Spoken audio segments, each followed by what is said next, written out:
So I learned how to ride a bike. Learned to not ride a bike with the eyes closed, and then I'm just riding around, learning the neighborhoods, you know.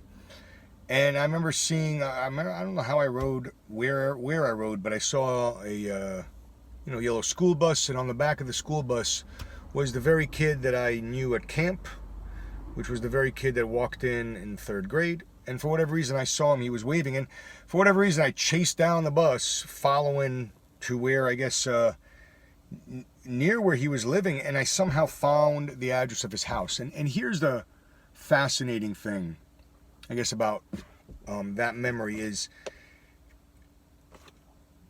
every once in a while there's turning points of who one associates with and all that kind of stuff. And people are people, kids are kids. But got in trouble with him in camp. Pretty sure got in trouble with him in third grade. So let me just up the ante and follow him to wherever he's living and let things unfold as they will, which I don't really have very clear memories of, but that particular friendship, however you want to call it or regard it, carried on for a number of years through a number of things. And it kind of just shapes a dynamic, a social dynamic in that sense. But I'll never remember chasing down. I'll never forget chasing down that bus.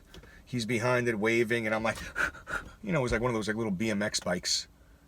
BMX, maybe, or I don't know, maybe a Schwinn. Maybe it was a Schwinn, more than likely Schwinn. But it is fascinating as to the friends and associates that we get from just our normal everyday thing, whether they make us feel good or not.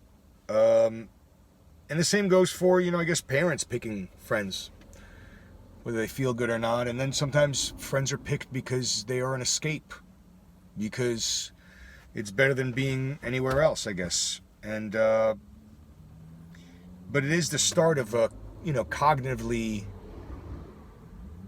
finding some kind of social structure. And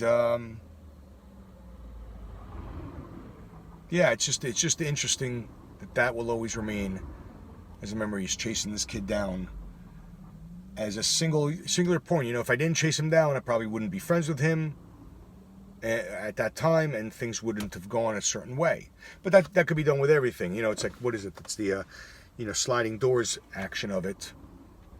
But I look at it as what does that say about me?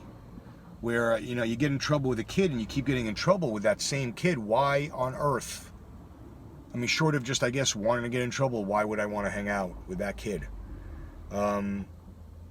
He had an older brother, a bunch of nudie mags. I mean, I don't mind that. I mean, like, I'm not putting that down. I think that was one of the things that I guess was the hook. Father not around. Single working mother, that kind of a thing. And I remember him just being god awful to the maid, just very abusive. And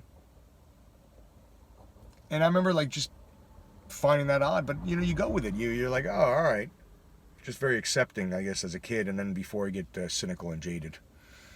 But yeah, chasing down friendships. Thank you for listening.